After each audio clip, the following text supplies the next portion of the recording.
Happy Sunday, everyone. And I thought of a name, a perfect name for my subscribers. So my subscribers, I'm going to call you all my tail blazers. You know, Tony tells a tale, so you all are my tail blazers, like trailblazers, but tail blazers. Don't forget that, okay? So we got our name. And so happy Sunday. I'm back again with another story for you guys. This story is a bit of a different twist. And I'm going to start this story off by saying that, never underestimate the power of the mind, of the human mind, okay? The human mind is a strong and mighty and powerful tool. It's a strong thing.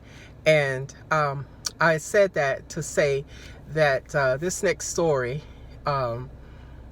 is a reminder that no matter how young or how tiny a person is, that we all have very powerful and strong minds. Okay, so I'm taking you back to 1969, the year of my birth. Okay, so 1969, Orlando, Florida. And my mother, who was a 17-year-old teenage girl, yes, mama had me at a very young and tender age. But we lived with my grandmother at her home. And so, just like any other teenager, she had a baby, but she decided, she kept me, and I praise God for her for that. Shout out to you, mama. My mama kept me, decided to keep her baby, and, just make the most of it. We learn as we go, as we grow, So anyway, mama was 17, and I was born on Halloween, the spookiest time of year. But for a teenager, it's one of the finest and most wonderful times of year, for trick-or-treating and such. And anyway, my mom, my grandmother, the whole time that my mother was pregnant with me, my grandmother started knitting, which is something I was told that she never really she hardly ever did. But she started knitting, and she knitted this knitted this little thing for me. It was supposed to be like a little blanket, but it turned into a hooded thing. So imagine a blanket, a knitted blanket that turned into a hood. It ended up having a hood, no outlets for the arms or the legs, but she had the hood and then the blanket part. The blanket she ended up folding up to where it was like a cuff, like you dropped the baby down in it. So it was pretty much just a blanket, a snuggie, back in the day we would call it, but a snuggie that you drop your baby down in, and the baby's in there, and it's no outlets, like I said, for the arms or the legs. Just you drop the baby down in like a sandwich bag or something, and it's got a hood to cover the little head. Okay, my mom thought it was the most ugly, deplorable thing, she said, and she never thought she would use it. She never did. But one year the fair came to Orlando.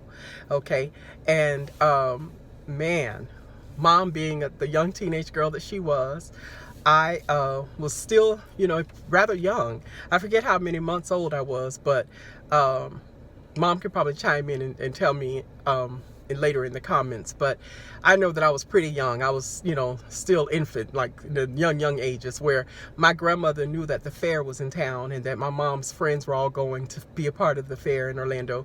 And the fair was a big thing. I mean, it only came once a year, so of course everybody wanted to go, including my mom. So but she had been threatened by my grandma.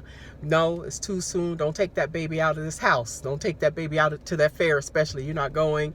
Nobody's going to babysit for you. Stay home. You got a baby now. That's it. So my grandma worked at night. She was a nurse, and she worked at night in a nursing home there in Orlando. And so she left home to go to work as normal. Papa was, I think he was in New York at the time working. And my grandma left specific instructions that don't take that baby out of the house. Now remember, keep in mind, back then they didn't have cell phones. It wasn't like your mama could text you or call you and say, hey, where are you? I can't even recall, but I don't even remember if they had a phone in the house. I mean, of course, I was a newborn baby. So anyway, grandma had threatened her and told her, don't you even go out of the house. The baby's too young, just don't go. You're not going to the fair. That was the understanding. She left. She went to work. What did my mom hear in her teenage mind? Oh, it's okay to go. Just make sure you cover the baby up. So once grandma left, mama got ready. She said she started getting ready, and she told me that she went ahead and, hold on a minute. As she went ahead and just did what she wanted to do, pretty much being grown. And she got up with her friends, and they decided, you know what, we're going to this fair. So what did she do? She packed up my little diaper bag, and she said that her friends picked her up. And the last thing she remembered grabbing before she went out of the house was that little ugly thing that she just thought she would never ever put her baby in, but it was like the warmest thing that she had, that you just drop the baby down in, and it just has a hood to it. So she remembered throwing me in there and taking me off to the fair. So I'm at the fair. Of course, my mom, my aunts, I understand that all of my uncles had went. You know, they would see each other in passing while they walked around the fair. Mommy was there showing off her new baby, not listening to grandma, thinking, oh, I'll just get back home before grandmama get home in the morning from her night shift as a nurse. So she took me to the fair. She said she was walking around with me, and she said that you know, time was just passing and passing, and they were having a good time. And then now let me back up a little bit. Before my mom even told me this story, here's the catcher.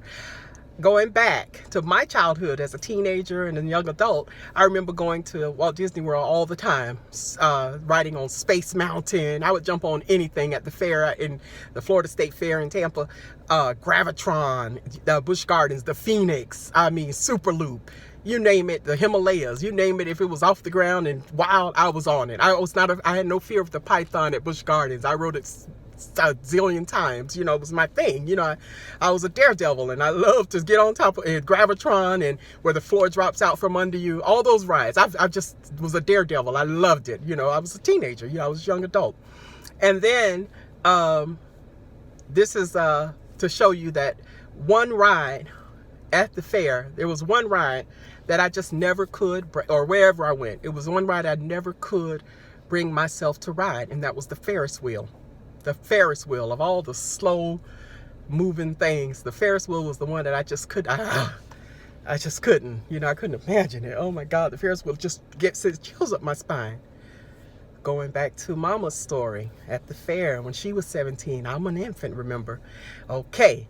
Mama told me the story sometime later, so many years later, when I was a kid, you know, when I was older, excuse me, when I was much older. My mama told me this story, so I'm telling it to you as I remember her telling me.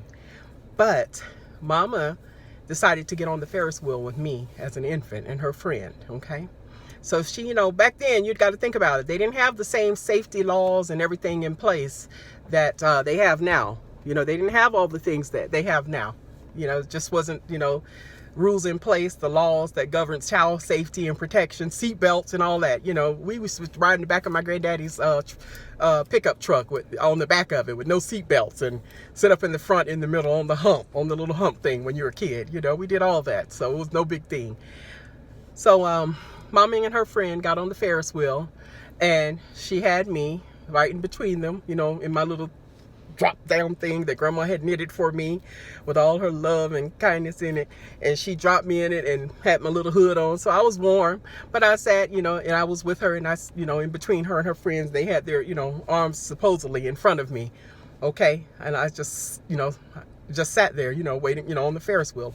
And then Mama said that all of a sudden, you know, Ferris wheels are a lot safer now, I imagine. I still don't know because I still haven't gotten on one, but she said that all of a sudden the thing, when they got way up to the top, she said that the thing kind of like rocked. You know how they like this, like a rocking motion.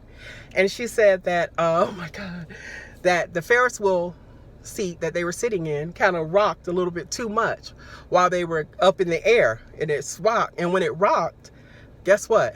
I slipped down a little up under the bar. It was just a bar. These old-fashioned Ferris wheels was made with just a bar, and your feet are just dangling, you know, dangling down. So it rocked and it rocked, and baby went slip. And at the last minute, my mom and her friend caught me by the hood of that little thing. So of course they're just hanging on to me by a hood up in the air on the Ferris wheel, and it's people down below seeing this, supposedly some of my uncles heard the commotion and came running over. And my uncles were all big men, and they were known in Orlando. They wasn't nothing to play with.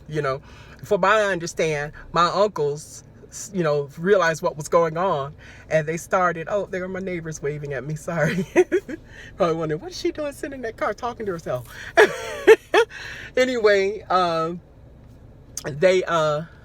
uncle started throwing shoes and bottles at the guy who was operating the Ferris wheel, because they wanted him to let it down, and people screaming, "Let it down, that's a baby, let it down, let it down."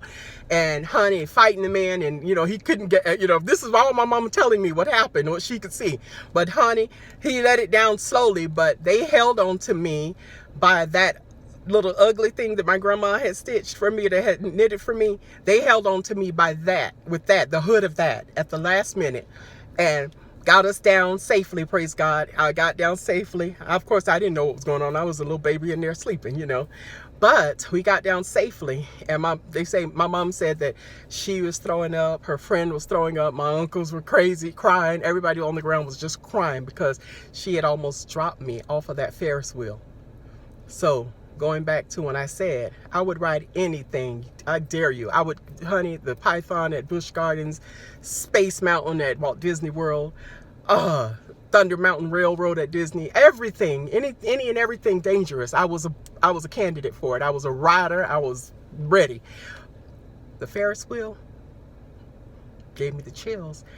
And until my mother told me that story, I did not understand why I was so afraid of the Ferris wheel. Then I thought, wow, Mom, when she told me that story, I was like, wow, Mom. I said, that is why I'm so terrified of the Ferris wheel. Think about it. I was an infant, guys. I was an infant. And all my life growing up, riding all those dangerous, crazy rides, I could not bring myself to ride the Ferris wheel. That's the day that I found out why I have Ferris wheel fears. And that is my second story. Thank you, guys. Make sure and hit that subscribe button, and let's hear some more stories. I love you guys. Peace and blessings.